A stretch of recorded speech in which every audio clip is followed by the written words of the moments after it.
guys, welcome back to my channel. My name is Paige and this is my open book. In today's video, I'm sitting on the floor because I have several stacks of books so that we can go through my most recent book haul.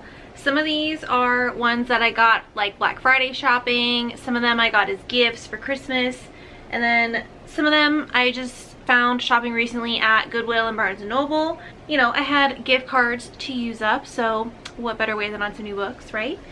So grab a drink, grab a snack, and let's get into some of the new books I've added to my collection recently. Okay, first let's go over some like special editions that I got because those are always the most exciting. Megan Quinn's 10-year anniversary of publishing in 2023, and she released bodice ripper covers of some of her like top books, and I just had to show them off because I'm just so giddy about them. So this one is Dear Life. I actually haven't read this one yet, so this was a new one for me. But I just couldn't resist this cover. I guess it's about two couples. But I just love that they're in like a sunflower field. How cute is that, right? See, Megan Quinn ripping bodices since 2013. I just love this style. I think this was such a clever way for her to celebrate her 10-year anniversary. And the design kind of continues to the back. And then I also love the spines. Like, they look so pretty when they're all like lined up together. And I think that's a really nice touch. This next one is one of my favorites by Megan Quinn. You'll probably recognize, yeah, the next four I'm pretty sure were in my top 5 bottom 5 Megan Quinn video, so I'll link that up above if you haven't seen it, if you want to hear more about like what these books are about. But this is 3 Blind Dates. So this one actually has 3 million characters and you don't know which one she's going to end up with. So it's not a why choose. She does pick one. I'm obsessed with these, you guys. I can't believe she did this like as part of her 10-year anniversary. Like, I think this is just amazing. We've got Boss Man Bridegroom. This is like a workplace romance. You can see she even has like her flare pens.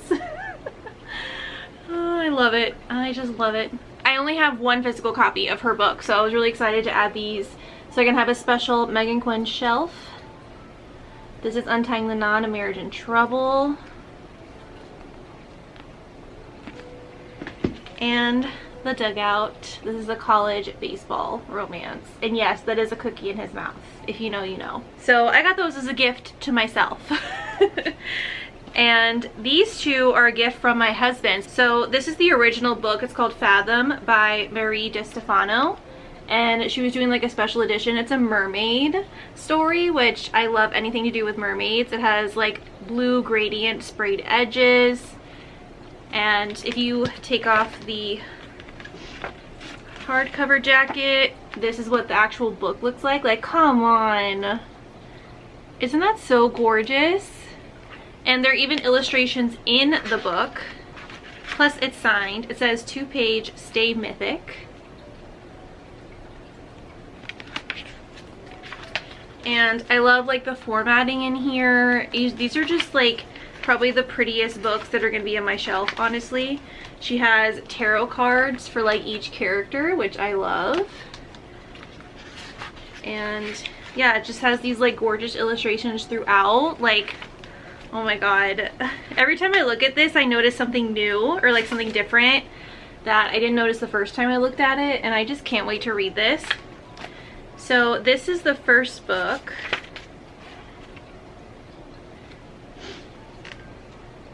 And this one also involves like 2 male main characters, if I'm not mistaken, because there's that blonde one that I just showed you, and then there's also this guy. So it's giving a love triangle, which we love. And then this is another special edition that has Fathom and then also has 2 like bonus stories in it called Fury and The Sea Witch. This is her collection called Into the Sea. So again, another beautiful cover. I love that spine. Like, that's my favorite part. And it does have like the same illustrations. Some of them are different, but some of them are also similar. There's a map. Like, come on.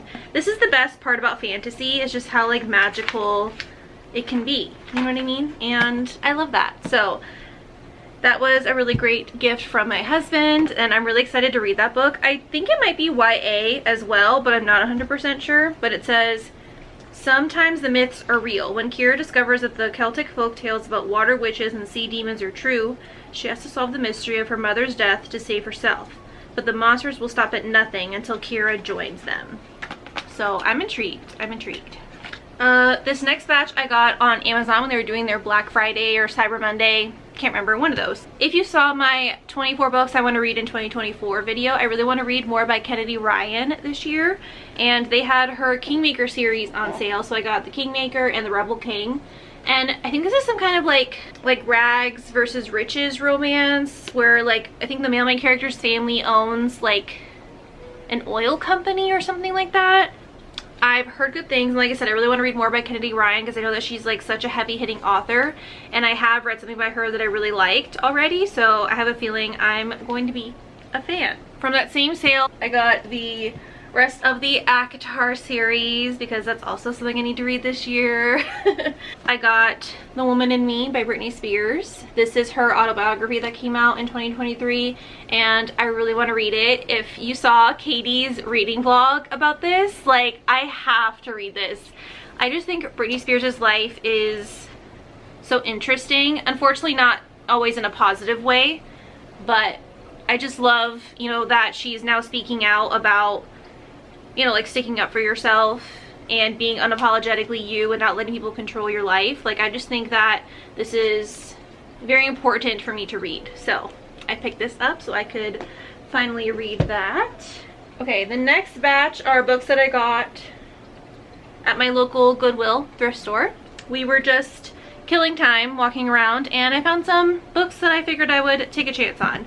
That's the good thing about Goodwill. It's like the books are so cheap. It's okay if you don't even know if it's good, if you've never heard of it before. Like, you could just kind of take a risk and you're not really like losing a lot. So this is a historical. It's a Harlequin historical, The Return of the Disappearing Duke. Again, if you watch my 24 books I want to read in 2024, I did talk about how I really want to also read more historical romance. You'll see a lot of historical romances in this haul. I went a little crazy. So the guy is like running away from his true identity, gonna be like almost like a bodyguard for this girl named Cleo while she goes back to London. I think she like, you know, finds out who he really is, and they kind of develop like a romance along the way. I don't know, it sounded good. And I read like the little like preview page at the beginning, and the writing style was actually pretty good. So I was like, you know what, let's just try. It's also less than 300 pages, so again, I feel like it's not too much of an investment, you know what I mean? Plus it was only like, what, $1.50? This other one is by Tessa Dare. This is an old one. Now, Tessa Dare is an author that I feel like a lot of people associate historical romance with. So when I saw a book by her, I was like, okay, this is probably a good start for me to kind of see what other historical romance authors I will like, because I feel like everyone likes Tessa Dare. So, oh, so she's trying to get a husband, but she wants to practice on her brother's best friend first. It's giving Good Girl by Nikki Sloan. But make it historical, I guess. I don't know, we'll see. And then this is not historical. This was just a random firefighter romance, but it's a second chance romance. So I said, okay, don't gotta tell me nothing else.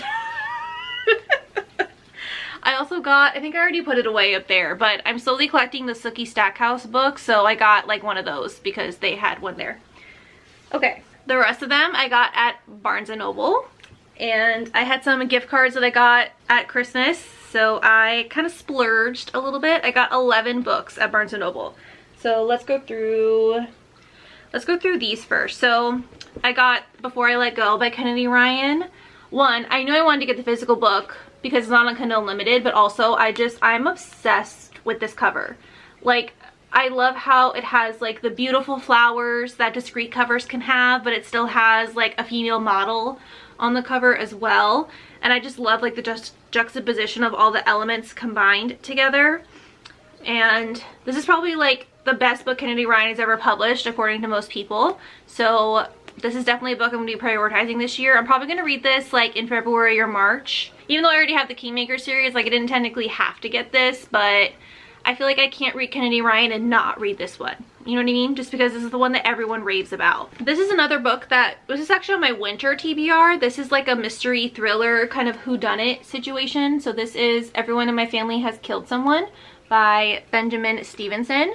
This is a different cover, so I almost didn't even notice that it was the same book when I walked by it. but this is another one where I did want to read it during the winter season because I believe it takes place where the family's like in a winter cabin. It's supposed to be like Knives Out or like, you know, a modern twist on like an Agatha Christie, which is right up my alley. Those are the kinds of mysteries and thrillers that I really like. So figured I might as well pick up the paperback because it's not on Kindle Unlimited, so I'd rather, like, if I'm gonna spend the money to read it, I'd rather get a physical copy. Just like the title says, everyone in his family has killed someone. So every like chapter is from a different point of view or like focuses on one of his family members. So I think you like read each person's individual story and then you kind of see how they all tie together. So I think this is gonna be really good. I think this is also going to be similar to 7.5 Deaths of Evelyn Hardcastle by Stuart Turton, which is one of my favorite books. Okay, these next three are all young adult. These two were buy one get one half off. So this one, I did not think I was going to be interested in the slightest. One, because I haven't even read anything by Ali Hazelwood yet, and I'm not really like a chess person, and sometimes YA romance can be like a little cringy sometimes, so it's not always like what I gravitate towards anymore. But if you guys watch like Larissa on YouTube, Larry Reads, did you see her reading vlog about this book? Like, I never thought I would want to read a book about chess more in my life than after watching her video.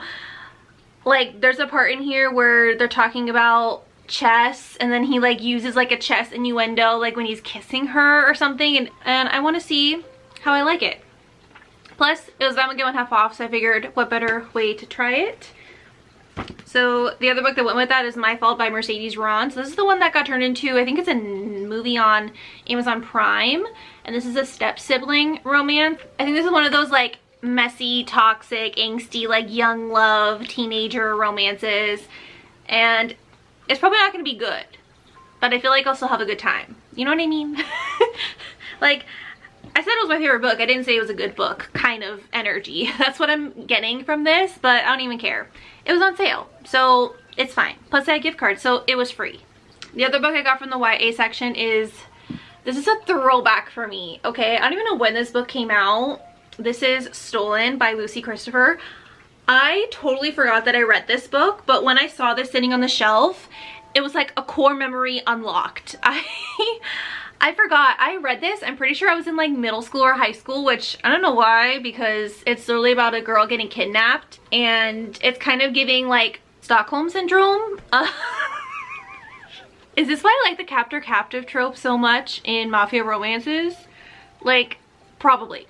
So I have to reread this because I couldn't believe that I found this, because I totally, one, I forgot that I read it, and two, I feel like this will explain a lot about my current book taste because it's definitely giving dark romance.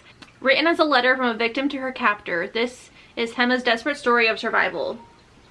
Ty has stolen her body against every instinct screaming inside her. Will he also steal Hemma's heart? I know, it's taboo. I know, I don't know. I have to reread it. I remember loving it, which is kind of scary when you think about how old I was when I read this, but it's fine. It's fine. We don't have to dig in too deep to that, do we? Okay, moving on. I can't believe I'm putting this on the internet. Okay, the rest of these are all historical romances that I got at Barnes & Noble. So I have a feeling I'm going to be doing like a reading vlog soon where I read a bunch of historical romances. Let me know down below if you'd be interested in that. And also tell me which ones I should prioritize in that video, because we've got like 1, 2, 3, 4, 5. There's 8 historical romances here. So let me know which ones I should prioritize in that reading vlog. Okay.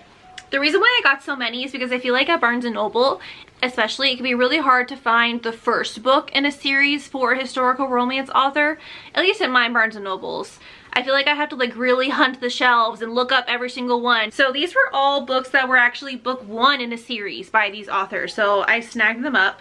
We have Sarah MacLean Knockout. Actually, I don't even know. This says it's a Hell's Bells novel, but I actually couldn't find like the reading order for this series, so hopefully I'm not missing anything.